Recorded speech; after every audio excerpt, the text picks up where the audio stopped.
2025 D2C e-commerce ബിസിനസ്സിൻ്റെ ഒരു scope എന്താണ്? അല്ലെങ്കിൽ പിന്നെ അത് ആ ബിസിനസ് സ്റ്റാർട്ട് ചെയ്യാനായിട്ടുള്ളൊരു മൈൻഡ് സെറ്റും ഇൻവെസ്റ്റ്മെൻ്റ് ഒക്കെ എങ്ങനെയാണ്?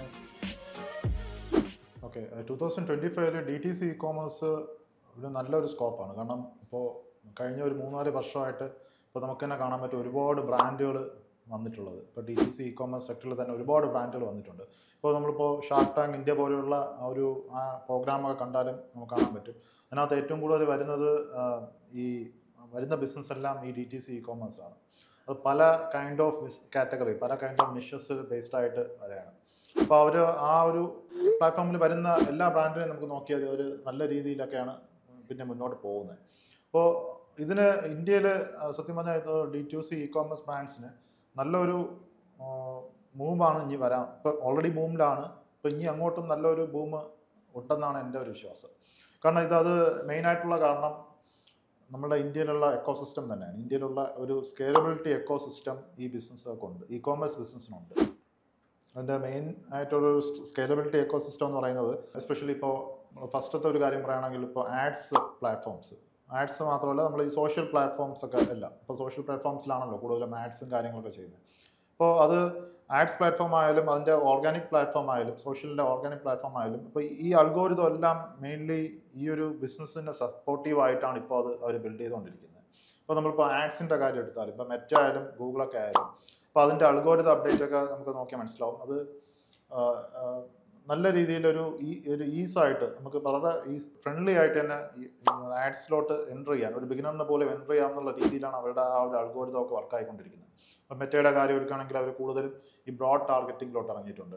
അപ്പോൾ അത് ഗൂഗിളിൽ വന്നാലും ഇപ്പം ഗൂഗിളിൻ്റെ PMax ക്യാമ്പയിൻസ് ഒക്കെ ഈ ഏകദേശം നമ്മൾ സോഷ്യൽ ആഡ്സ് പോലെ ഒരു ബ്രോഡ് ടാർഗറ്റിംഗ് മോഡലിലൊക്കെയാണ് അത് വർക്ക് ചെയ്യുന്നത്. അപ്പോൾ അത് മെയിനായിട്ട് നമുക്ക് എസ്പെഷ്യലി അത് ഇ കോമേഴ്സ് ബിസിനസ്സിനൊക്കെ ഉള്ള രീതിയിലുള്ള മെത്തേഡിലാണ് അവരുടെ ആഡ്സ് എല്ലാം ഇപ്പോൾ സെറ്റ് ചെയ്ത് ആ അൽഗോരിതം ബിൽഡ് ചെയ്ത് വരുന്നത്. കൂടുതലും ഓൾറെഡി AI മെത്തേഡാണെങ്കിലും എല്ലാം നമുക്കിപ്പോൾ കാണാൻ പറ്റും. കംപ്ലീറ്റ്ലി കാറ്റലോഗ് ആഡ്സ് തന്നെ AI മെത്തേഡായിട്ട് മെറ്റയിലും ഗൂഗിൾ പ്ലാറ്റ്ഫോമിലൊക്കെ. അപ്പോൾ അത് കൂടുതലും ഈ ഡി ടി സി ഇ കോമേഴ്സിനെ ഫോക്കസ് ചെയ്താണ് ഈ പ്ലാറ്റ്ഫോംസ് എല്ലാം ഇന്ന് അവരുടെ അൽഗോരിതം ബിൽഡ് ചെയ്ത് മുന്നോട്ട് പോകുന്നത്. കാരണം അതിൻ്റെ ഒരു ബൂം അവർക്ക് അറിയാമെന്നുള്ളത് കൊണ്ടാണ്. ഇപ്പോൾ അത് പെയ്ഡ് ആഡ്സ് മാത്രമല്ല, ഇപ്പോൾ ഓർഗാനിക് ആണെങ്കിൽ പോലും ഇപ്പോൾ ഓർഗാനിക് ആയിട്ട് നമുക്ക് നല്ല രീതിയിൽ നമുക്ക് ഇന്ന് ബിൽഡ് ചെയ്യാനുള്ള ഒരു ഈ സോഷ്യൽ അൽഗോരിതം ഇന്ന് ഉണ്ട്. ഓക്കെ, ഇപ്പോൾ നമ്മൾ എത്ര ബ്രാൻഡ്സുകൾ ഇപ്പോൾ ഓർഗാനിക് ആയിട്ട് തന്നെ നല്ല റീച്ച് അവർ ബിൽഡ് ചെയ്യുന്നുണ്ട്. അപ്പോൾ അത് ആ ഒരു എക്കോസിസ്റ്റം നമുക്ക് ഒരു ആഡ്സ് ബിൽഡ് ചെയ്യുന്ന ആഡ്സ് നമുക്ക് പ്രൊവൈഡ് ചെയ്യുന്ന കമ്പനീസ് നമുക്ക് തരുന്നുണ്ട്. അത് ഇന്ത്യയിൽ നല്ല രീതിയിൽ ആ കമ്പനീസ് എല്ലാം നല്ല രീതിയിൽ വർക്ക് ചെയ്യുന്നുണ്ട്. അപ്പോൾ അതിൻ്റെ ഒരു നമ്മുടെ ഈ ഡി ടി സി ഇ കോമേഴ്സിൻ്റെ സ്കേലബിലിറ്റിയിൽ എനിക്ക് തോന്നിയിട്ടുണ്ട് ഈ ആഡ്സ് പ്ലാറ്റ്ഫോംസ് ആ കമ്പനീസൊക്കെ നല്ല രീതിയിൽ സപ്പോർട്ട് ചെയ്യുന്നുണ്ട്. ഇങ്ങനെ ഈ ബ്രാൻഡുകൾ ഇങ്ങനെ ബിൽഡ് ചെയ്ത് കൊണ്ടുവരാൻ വേണ്ടി അവരുടെ പ്ലാറ്റ്ഫോമിൽ തന്നെ കസ്റ്റമേഴ്സിന് ബിൽഡ് ചെയ്ത് ഇങ്ങനെ കൊണ്ടുവരാൻ വേണ്ടി നല്ല രീതിയിൽ സപ്പോർട്ട് ചെയ്യുന്നുണ്ട്. രണ്ടാമത്തത് നമ്മളുടെ ഇവിടെയുള്ള സാസ് പ്ലാറ്റ്ഫോംസിൻ്റെ അവൈലബിലിറ്റിയാണ്. ഇപ്പോൾ ഷോപ്പിഫൈ പോലെയുള്ള പ്ലാറ്റ്ഫോംസൊക്കെ. അപ്പോൾ അത് ആർക്കും വന്നിട്ട് പെട്ടെന്ന് തന്നെ ഒരു വെബ്സൈറ്റ് സ്റ്റാർട്ട് ചെയ്യാം. ഒരു ദിവസം കൊണ്ട് തന്നെ സ്റ്റാർട്ട് ചെയ്യാം. അവർക്ക് ഒരു ദിവസം കൊണ്ട് തന്നെ ബ്രാൻഡ് ഓൺ ആക്കാം. അവരുടെ വലിയൊരു മാർക്കറ്റ് പ്ലേസ് ആപ്സ് തന്നെ ഷോപ്പിഫൈയിലുണ്ട്. ഏത് കാര്യത്തിനും ഇന്ന് ഷോപ്പിഫൈക്കകത്തൊരു സൊല്യൂഷൻ ഇൻ്റഗ്രേഷൻ സിസ്റ്റം ഉണ്ട്. അത് വളരെ സീംലെസ് ആയിട്ട് നമുക്ക് ഒരു കോഡിങ്ങോ ഒന്നും അറിഞ്ഞുകൂടാതെ തന്നെ നമുക്ക് ഈസി ആയിട്ട് നമുക്ക് അത് മാനേജ് ചെയ്ത് കൊണ്ടുപോകാൻ പറ്റും. അതുകൊണ്ടാണ് മിക്ക ബ്രാൻഡ്സുകളും ഷോപ്പിഫൈ തന്നെ നിൽക്കുന്നത്. അപ്പോൾ ആ ഒരു ടെക്നിക്കൽ നോളജിൻ്റെ ആവശ്യമില്ല, വലുതായിട്ടൊരു നോളജിൻ്റെ ആവശ്യമില്ല. മാത്രമല്ല ടെക്നിക്കൽ റിസോഴ്സസിൻ്റെ ഒരു അവൈലബിലിറ്റി കുറവാണെങ്കിൽ പോലും നമുക്കിന്ന് നല്ല രീതിയിൽ അതിനെ ബിൽഡ് ചെയ്തെടുത്തുകൊണ്ട് വരാൻ അതൊരു 8 ഫിഗേഴ്സ് 9 ഫിഗേഴ്സ് ബിസിനസ് ആണെങ്കിൽ പോലും ഷോപ്പിഫൈയിൽ നിന്ന് വളരെ ഈസി ആയിട്ട് നമുക്കിത് ടെക്നിക്കൽ ഒരു സപ്പോർട്ട് ഇല്ലാതെ വളരെ ഈസി ആയിട്ട് നമുക്ക് ഷോപ്പിഫൈയിൽ നിന്ന് നമുക്ക് ബിൽഡ് ചെയ്തെടുക്കാൻ പറ്റും. അത്രയും അത് മിക്കവരും അത് പ്രൂവ് ചെയ്തതാണ്. അത്രയും വലിയൊരു ബിസിനസ് ഷോപ്പിഫൈയിൽ ബിൽഡ് ചെയ്ത് എടുക്കാൻ പറ്റും എന്നുള്ളത്. അപ്പോൾ അതും ഞാൻ പറഞ്ഞ ഈ D T C e commerce ബ്രാൻഡ്സിൻ്റെ ഒരു സ്കേലബിലിറ്റിയുടെ ഒരു റീസണാണ്. പിന്നെ ഇനി അടുത്ത് നമുക്ക് നോക്കാനുള്ള ഒരു കാര്യം ഇതിൻ്റെ നോളജാണ്. നമ്മൾ ഈ ഒരു ഇപ്പോൾ സംഭവത്തിൻ്റെ D T C e commerce brand build ചെയ്യാനുള്ള ഒരു നോളജ് അത് ഇന്ന് നല്ല രീതിയിൽ ആ നോളജ് ഫ്ലറിഷ് ആയിട്ട് നിൽപ്പുണ്ട്.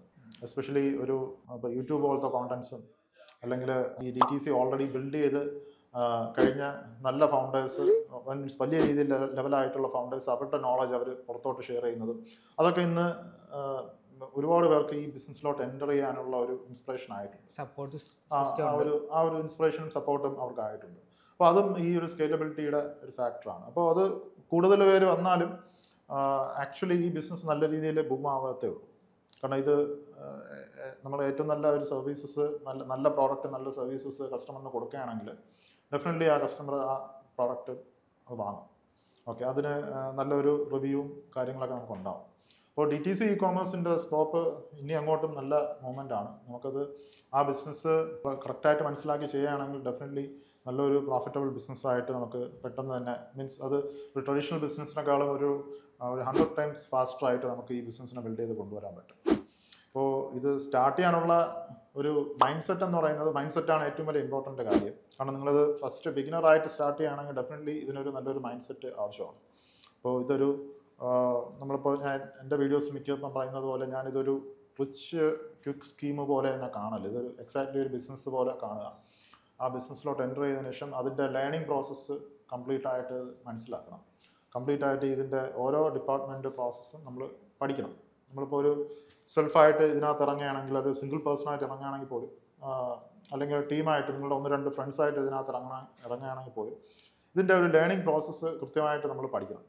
പഠിച്ചിട്ട് ഇതിൻ്റെ അതിൻ്റെ വർക്കിംഗ് മോഡൽ എങ്ങനെയാണ്, ഇതിലെങ്ങനെ നമുക്ക് നമ്മളുടെ ഒരു ഐഡിയ, ഒരു പ്രോഡക്റ്റ് ഐഡിയ കൊണ്ടുവന്ന് ഇതിനെ ബിൽഡ് ചെയ്ത് അതിനെ മാർക്കറ്റ് ചെയ്ത് നമുക്ക് സെയിൽ എടുക്കാം. ആ സെയിൽ എങ്ങനെ നമുക്ക് എക്സാക്ട്ലി കസ്റ്റമറിന് ഡെലിവർ ചെയ്ത് ഒരു നല്ലൊരു എക്സ്പീരിയൻസ് കസ്റ്റമറിന് ക്രിയേറ്റ് ചെയ്യാം. അപ്പോൾ ഈ ഒരു പ്രോസസ്സ് നമ്മൾ ബിഗിനിങ് സ്റ്റേജ് തൊട്ട് തന്നെ നമ്മൾ പഠിക്കണം. അപ്പോൾ അതിന് ഫസ്റ്റ് സ്റ്റേജ് നമുക്ക്, ഞാൻ ഇപ്പോൾ എൻ്റെ വീഡിയോസിൽ പറയുന്നത് പോലെ ഒരു ഡ്രോപ്പ് ഷിപ്പിങ്ങിൽ നിങ്ങൾക്ക് സ്റ്റാർട്ട് ചെയ്യാം. ഡ്രോപ്പ് ഷിപ്പിംഗ് പഠിച്ചൊരു ഫസ്റ്റ് 100 orders നിങ്ങൾ ലേണിംഗ് ഫേസ് കംപ്ലീറ്റ് ചെയ്യുക. ലേണിംഗ് ഫേസ് കംപ്ലീറ്റ് ചെയ്യാൻ വേണ്ടി ഒരു ഫസ്റ്റ് നിങ്ങൾ ആദ്യം വലിയ എമൗണ്ട് ഒന്നും ഇല്ലാതെ സ്പെൻഡ് ചെയ്യേണ്ട ഇൻവെസ്റ്റ്മെൻറ്റ്. ലേണിംഗ് ഫേസ് കംപ്ലീറ്റ് ചെയ്യാൻ വേണ്ടി ഒരു 25,000-30,000 rupees ഒക്കെ വെച്ചിട്ട് നിങ്ങൾക്ക് ഈ ഒരു ഫസ്റ്റ് 100 orders നിങ്ങളുടെ സ്റ്റോറിൽ നിങ്ങൾക്ക് എടുക്കാം. എടുത്ത് നമുക്ക് നോക്കാം ഈ ബിസിനസ് എങ്ങനെ നിങ്ങൾക്ക് വർക്കൗട്ട് ആവുന്നു, ഇത് വൈവബിലിറ്റി നിങ്ങൾക്ക് ചെയ്യാൻ പറ്റുന്ന ബിസിനസ്സാണോ, അല്ലെങ്കിൽ ഇതിന് എത്രത്തോളം വൈവബിൾ ഉണ്ട് എന്നുള്ള കാര്യങ്ങളൊക്കെ നിങ്ങൾക്ക് അനലൈസ് ചെയ്യാം. അതിനുശേഷം നിങ്ങളൊരു ബ്രാൻഡിലോട്ട് മൂവ് ചെയ്യണം. ആ ബ്രാൻഡിലോട്ട് മൂവ് ചെയ്യുമ്പോൾ നിങ്ങൾ ഫൈൻഡ് ഔട്ട് ചെയ്യുന്ന പ്രോഡക്റ്റ്, അതിൻ്റെ അവൈലബിലിറ്റി, അതുപോലെയൊക്കെ ഇരിക്കും അതിൻ്റെ ഒരു ഇൻവെസ്റ്റ്മെൻറ്റ്. പക്ഷേ ഈ ഫസ്റ്റ് 100 orders നമ്മൾ ലേണിംഗ് ഫേസ് ആ ഒരു ബിസിനസ് വൈവബിലിറ്റി നോക്കാതെ ഡയറക്റ്റായിട്ട് ഒരു വലിയ ഇൻവെസ്റ്റ്മെൻറ്റ് ചെയ്ത് ഈ ബിസിനസ്സിലോട്ട് ഇറങ്ങില്ല എങ്കിൽ ചിലപ്പോൾ അത് നമുക്ക് ഇതിൻ്റെ ബിസിനസ്സിൻ്റെ ആ ഒരു ഡെപ്തൊക്കെ അറിഞ്ഞുകൂടെങ്കിൽ അത് ഫ്ലോപ്പ് ആവാനുള്ള ചാൻസ് ഉണ്ട്. മിക്കവർക്കും ഈ ബിസിനസ്സിലോട്ട് ഇറങ്ങി വലിയ ഇൻവെസ്റ്റ്മെൻറ്റിലൊക്കെ ഇറങ്ങി ഫ്ലോപ്പ് ആയുള്ള അവസ്ഥ അതാണ്. അവർ ആദ്യമേ ഇതിൻ്റെ ഒരു ബേസിക് ആയിട്ടുള്ള കാര്യങ്ങൾ മിക്കതും പഠിക്കത്തില്ല. ഇത് പെട്ടെന്ന് ഓക്കെ, ഇത് ഒരു റീറ്റെയിൽ ബിസിനസ് പോലെ അത്രയും ഇമ്പോർട്ടൻസ് കൊടുത്ത് വേണം നമ്മളൊരു ഓൺലൈൻ ബിസിനസ്സും ചെയ്യാൻ. എല്ലാവരും റീറ്റെയിൽ ബിസിനസ്സിന് ഭയങ്കര രീതിയിൽ ഇമ്പോർട്ടൻസ് കൊടുക്കും. അവരത് ഡെയിലി ആ ബിസിനസ്സിന് വേണ്ടി വർക്കൗട്ട് ചെയ്യും. അതിനുവേണ്ടി ഇനിഷ്യലായിട്ടുള്ള ഇൻവെസ്റ്റ്മെൻറ്റ് നടത്തും. അതിൽ പ്രോഫിറ്റ് വരാൻ വേണ്ടി അവർ 1-2 വർഷം വെയിറ്റ് ചെയ്യും. പക്ഷേ ഓൺലൈനിൽ വരുമ്പോൾ എല്ലാവർക്കും ഒരു മാജിക് കാണണം. ഇത് പെട്ടെന്നെല്ലാം നടക്കാൻ വേണം, നമുക്ക് അധികം എമൗണ്ട് ഒന്നും സ്പെൻഡ് ചെയ്യാനും പറ്റില്ല, ഒന്നിനും അവർക്ക് ഇൻവെസ്റ്റ് ചെയ്യാനും പറ്റില്ല, പ്രോപ്പറായിട്ടുള്ള ഒരു കാര്യത്തിൽ പോലും ഇൻവെസ്റ്റ് ചെയ്യാൻ പറ്റില്ല. പക്ഷേ റിസൾട്ട്, ഇങ്ങോട്ട് വരുന്ന റിസൾട്ട്സ് പെട്ടെന്ന് വേണം, അത് നല്ല പ്രോഫിറ്റബിൾ ആവണം, വിത്തിൻ 1-2 months കൊണ്ട് പ്രോഫിറ്റബിൾ ആവണം, എല്ലാം അവർക്ക് പെട്ടെന്ന് ഉള്ള രീതിയിൽ അത് അവർക്ക് എത്തണം. അങ്ങനെ ഒരു തോട്ട് വരുമ്പോഴാണ് ഈ ബിസിനസ്സിലെ ഏറ്റവും വലിയ പ്രശ്നം. ഇപ്പോൾ നമ്മളിപ്പോൾ ഒരു ഇ-കോമേഴ്സ് ബിസിനസ്സിൻ്റെ ഒരു പ്രോഫിറ്റ് എന്ന് പറയുന്നത്, ഇപ്പോൾ ഞാൻ നേരത്തെ എൻ്റെ വീഡിയോസ് പറഞ്ഞിട്ടുണ്ട്, percentage of retention, customer retention, repeated customers എത്രത്തോളം നമ്മളെ സ്റ്റോറിൽ തിരിച്ച് വരുന്നുണ്ടോ അതിന് റിട്ടൻഷൻ എന്ന് പറയുന്നത്. അപ്പോൾ percentage of customer retention plus average order value. അപ്പോൾ അതാണ് ഒരു സ്റ്റോറിലെ അൾട്ടിമേറ്റ് പ്രോഫിറ്റ് എന്ന് പറയുന്നത്. അപ്പോൾ അത് എത്രത്തോളം ഈ ഫോർമുലയിലുള്ള ഈ റിസൾട്ട്സ് എത്രത്തോളം കൂടുന്നോ അത്രത്തോളം പ്രോഫിറ്റ് നമുക്ക് വന്നുകൊണ്ടിരിക്കും. ഓക്കെ, ഇത് ഒരിക്കലും ഒരു കസ്റ്റമർ, ഒരു സെയിൽ, നമുക്ക് വരുന്ന ഓരോ സെയിലും ഓരോ അക്വിസേഷനാണ്. ഇപ്പോൾ ഒരു സെയിൽ വന്നതിന് ശേഷം ഓക്കെ, ആ സെയിലിലെ കസ്റ്റമറിനെ ഇനി നമുക്ക് നോക്കണ്ട, പുതിയ സെയിൽ എടുത്ത് പോവാം എന്ന് പറഞ്ഞാൽ ഈ ബിസിനസ്സിൽ അത് ആപ്ലിക്കബിൾ അല്ല. ഇതിൽ നമുക്ക് ഒരിക്കലും നമുക്ക് പ്രോഫിറ്റബിൾ ആവാൻ നല്ല പാട് വരും നമ്മൾ. കാരണം നമ്മൾ നേരത്തെ വീഡിയോസ് പറഞ്ഞതുപോലെ ഈ ആഡ്സ് എന്ന് പറയുന്ന സാധനം, നമ്മളിപ്പോൾ പെയ്ഡ് ആഡ്സിൽ നമ്മൾ ഇൻവെസ്റ്റ് ചെയ്യുകയാണെങ്കിൽ ആഡ്സ് എപ്പോഴും അതിൻ്റെ ഇൻഫ്ലേഷൻസ് വന്നുകൊണ്ടിരിക്കും. അത് ഒരിക്കലും കുറയത്തില്ല. ഇന്ന് നിങ്ങൾക്ക് ഒരു ക്ലിക്കിന് 10 rupees വെച്ച് കിട്ടുകയാണെങ്കിൽ അത് 3 months കഴിയുമ്പം ആ same kind of add strategy creatives എല്ലാം ചെയ്യുമ്പോൾ വീണ്ടും അത് 13-14 rupees ആവും. കാരണം ഫേസ്ബുക്ക് ആഡ്സിൻ്റെ കോസ്റ്റ് ഇങ്ങനെ, അല്ലെങ്കിൽ ഏത് പ്ലാറ്റ്ഫോമിൻ്റെ കോസ്റ്റ് ആണ് ഇങ്ങനെ കൂടിക്കൊണ്ടിരിക്കും. അപ്പം 3 വർഷം മുമ്പ് നമുക്ക് ഇന്ത്യയിൽ വളരെ ചീപ്പായിരുന്നു. 1-3 റുപ്പീസൊക്കെ ക്ലിക്ക് കോസ്റ്റ് ഉണ്ടായിരുന്നുള്ളൂ ഒരു ക്ലിക്കിന്. ഇന്നത് 15 രൂപ അടുപ്പിച്ച് മേളിലായി, 15-20 രൂപ അടുപ്പിച്ച് മേളിൽ. അത് ഓരോ വർഷം കഴിയുന്നതോറും കൂടിക്കൊണ്ടിരിക്കും. അപ്പം നിങ്ങൾക്ക് വന്ന കസ്റ്റമറിനെ നിങ്ങൾക്ക് റീറ്റെയിൻ ചെയ്യാൻ പറ്റിയില്ലെങ്കിൽ, അവരെ കൊണ്ട് വീണ്ടും വാങ്ങിപ്പിക്കാൻ പറ്റിയില്ലെങ്കിൽ, ആ ബിസിനസ് നമുക്ക് പ്രോഫിറ്റബിൾ ആക്കാൻ ഭയങ്കര പാടാണ്. Especially e-commerce business. കാരണം ഒരു സെയിൽ നമ്മൾ എടുക്കണമെന്ന് പറഞ്ഞാൽ ഒരു അക്വിസിഷനാണ്. ആ കസ്റ്റമറിനെ അക്യൂർ ചെയ്യുന്നത് ഫേസ്ബുക്കിന് കാശ് കൊടുത്തിട്ടാണ് ആ ഒരു കസ്റ്റമറിനെ നമ്മൾ അക്യൂർ ചെയ്യുന്നത്. അപ്പോൾ ആ കസ്റ്റമറിനെ തിരിച്ച് നമുക്ക് കൊണ്ടുവരാൻ പറ്റണം. അറ്റ്ലീസ്റ്റ് നമ്മളുടെ ഇപ്പോൾ ഒരു ടോട്ടൽ ഒരു കസ്റ്റമർ ബേസ് ഉള്ളതിൽ അറ്റ്ലീസ്റ്റ് ഒരു 25-30% കസ്റ്റമേഴ്സ് ഒരു 2 to 3 ടൈംസ് എങ്കിലും ഒരു വർഷം നമ്മളിൽ നിന്ന് ഒന്ന് വാങ്ങണം. അത് വാങ്ങുമ്പോൾ തന്നെ അത് അവർ 2-3 യൂണിറ്റ്സ് ആയിട്ട് കുറച്ചുകൂടെ ആവറേജ് ഓർഡർ വാല്യൂ കൂടണം. അങ്ങനെ percentage of retention plus average order value ആണ് പ്രോഫിറ്റ് എന്ന് പറയുന്നത് അൾട്ടിമേറ്റ്ലി ഈ ബിസിനസ്സിൻ്റെ. ഈ ബിസിനസ്സിൽ എല്ലാ ബിസിനസ്സും ഏകദേശം ഈ ഒരു രീതിയിലാണ് വർക്ക് ചെയ്യുന്നത്. ഇപ്പോൾ നമ്മളൊരു സൂപ്പർ മാർക്കറ്റ് ആണെങ്കിലും ഒരു പ്രാവശ്യം വന്ന് കസ്റ്റമർ വാങ്ങുന്നതിന് ബെറ്റർ അല്ലേ അവർക്കൊരു 4-5 പ്രാവശ്യം ആ കസ്റ്റമർ ഒരു വർഷം വന്ന് വാങ്ങുന്നത്. എല്ലാ മാസവും വന്ന് വാങ്ങുമ്പോൾ അവർക്ക് ആ ഒരു എന്താ പറയുക ഫസ്റ്റ് മാർക്കറ്റിങ്ങിൻ്റെ കോസ്റ്റ് ഒരു കസ്റ്റമർ വന്നിട്ട് ആ കസ്റ്റമർ എല്ലാ മാസവും അവരെ നിന്ന് സാധനം വാങ്ങുകയാണ്. അപ്പോൾ മേ ബി ഫസ്റ്റ് ആ ഒരു കസ്റ്റമറിനെ അക്യൂർ ചെയ്യാൻ വേണ്ടി അവർക്ക് ഉള്ള മാർക്കറ്റിങ്ങിൽ സ്പെൻഡ് ആയത് മേ ബി ഒരു 100 റുപ്പീസ് ആയിരിക്കും. ഒരു എക്സാമ്പിൾ പറയാം, 100 റുപ്പീസ് ആയിരിക്കും. പക്ഷേ ആ കസ്റ്റമർ വന്നിട്ട് ഓരോ തവണയും ഒരു 12 പ്രാവശ്യം അവരിൽ നിന്ന് വന്ന് സാധനം വാങ്ങിച്ചു കഴിഞ്ഞാൽ ഓരോ പ്രാവശ്യവും ഒരു 100 റുപ്പീസ് വെച്ച് പ്രോഫിറ്റ് ആണെങ്കിലോ ഫസ്റ്റ് എൻ്റെ ഇയർ നോക്കുമ്പോൾ നല്ലൊരു പ്രോഫിറ്റിലോട്ട് എത്താൻ പറ്റും ആ കസ്റ്റമറിൻ്റെ ജേണിയിൽ. അപ്പോൾ അതേ ഒരു പാറ്റേൺ തന്നെയാണ് നമുക്ക് ഇ-കോമേഴ്സിൽ കൊണ്ടുവരേണ്ടത്. ഓക്കെ, അപ്പോൾ DTC ഇ-കോമേഴ്സ് ബിൽഡ് ചെയ്യുമ്പോൾ അങ്ങനെ ബിൽഡ് ചെയ്യുക. നമ്മൾ തുടങ്ങുന്ന സമയത്ത് തീർച്ചയായും ഒരു ലേണിംഗ് ഫേസ് നിർത്തിയിട്ട് നിങ്ങൾ പഠിക്കുക, കംപ്ലീറ്റ് ആയിട്ടുള്ള കാര്യങ്ങൾ പഠിക്കുക. അത് ലേണിംഗ് ഫേസ് കംപ്ലീറ്റ് ചെയ്തതിന് ശേഷം ഡ്രോപ്പ് ഷിപ്പിംഗ് അവിടെ വെച്ച് സ്റ്റോപ്പ് ചെയ്യുക. സ്റ്റോപ്പ് ചെയ്തിട്ട് ഒരു പ്രോപ്പറായിട്ടൊരു ബ്രാൻഡ് ബിൽഡ് ചെയ്യാനുള്ള മോഡലിലോട്ട് നിങ്ങൾ പ്ലാൻ ചെയ്യുക. ആ ബ്രാൻഡാണ് പിന്നെ നമ്മൾ ഗ്രാജുവലി ബിൽഡ് ചെയ്ത് പ്രോഫിറ്റിലോട്ട് എത്തിക്കേണ്ടത്. അപ്പോൾ അതിൻ്റെ ഇൻവെസ്റ്റ്മെൻറ്റ് ഇനിഷ്യലി ഞാൻ പറഞ്ഞതുപോലെ ലേണിംഗ് ഫേസിൽ നിങ്ങൾക്ക് ഒരു 25-30,000 ഇൻവെസ്റ്റ്മെൻറ്റ് നിങ്ങൾക്ക് ഫസ്റ്റ് 100 orders ഒക്കെ എടുക്കാൻ പറ്റും. അപ്പോൾ അതിനുശേഷം നിങ്ങൾ ബ്രാൻഡ് ബിൽഡ് ചെയ്യാൻ പോകുമ്പോൾ നിങ്ങൾ ഏതാണോ പ്രോഡക്റ്റ് അതിനനുസരിച്ചിരിക്കും അതിൻ്റെ ഒരു ഇൻവെസ്റ്റ്മെൻറ്റ് വരുന്നത്. അറ്റ്ലീസ്റ്റ് ഒരു 5 to 10 lakhs എങ്കിലും മിനിമം നിങ്ങളുടെ ഒരു ഇൻവെസ്റ്റ്മെൻറ്റ് വേണ്ടി വരും ഒരു ബ്രാൻഡിലോട്ട് മൂവ് ചെയ്യാൻ പറ്റും. അത് ഡിപ്പെൻഡ്സ് ഓൺ പ്രോഡക്റ്റ്സ് ആണ്. അത് ഓരോരോ പ്രോഡക്റ്റ് ഡിപ്പെൻഡ് ചെയ്തിരിക്കും അതിൻ്റെ ഇൻവെസ്റ്റ്മെൻറ്റ് റേഞ്ച്.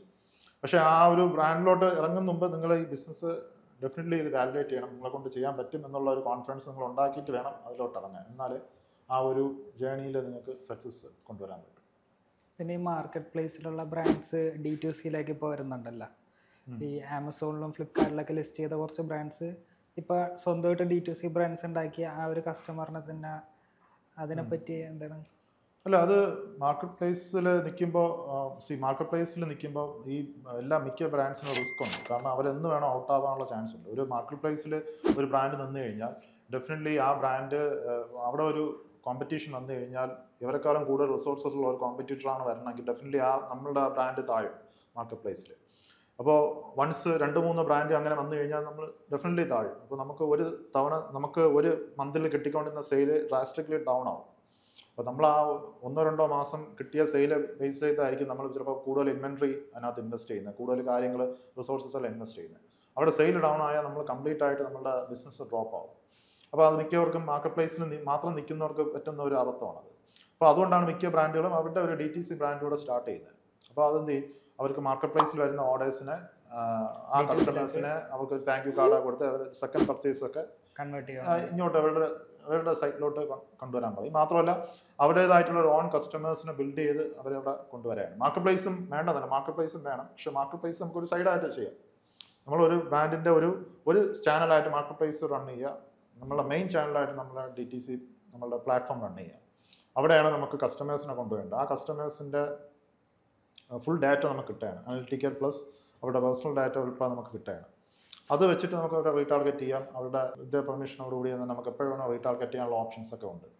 മെസ്സേജസ് അയക്കാം, അവർക്ക് വാട്സാപ്പ്, SMS, ഇമെയിൽ അതെല്ലാം നമുക്ക് ചെയ്യാൻ പറ്റും. മാർക്കറ്റ് പ്ലേസിലാവുമ്പോൾ നമുക്ക് ചെയ്യാൻ പറ്റില്ല. കോസ്റ്റും കൂടുതലാണ് മാർക്കറ്റ് പ്ലേസിൽ. അതെ, അപ്പോൾ അതിൻ്റെ ഒരു മാർക്കറ്റ് പ്ലേസിലാണെങ്കിൽ പെർമിഷൻ ഇല്ലല്ലോ, കസ്റ്റമേഴ്സിൻ്റെ ഡാറ്റ ഷെയർ ചെയ്തിട്ടില്ല ആമസോൺ നമുക്ക്. അപ്പോൾ അതാണ് അതിൻ്റെ ഒരു ഡിഫറൻസ്. പക്ഷേ മാർക്കറ്റ് പ്ലേസും നിർത്തിയിട്ട് നമുക്ക് നമ്മളുടെ ചാനലും കൂടെ കൊണ്ടുപോയി കഴിഞ്ഞാൽ നമുക്ക് ഈസി ആയിട്ട് അത് നല്ലൊരു മൊമെൻറ്റിൽ നമുക്ക് നമ്മളുടെ ബ്രാൻഡ് ബിൽഡ് ചെയ്ത് കൊണ്ടുവരാൻ പറ്റും.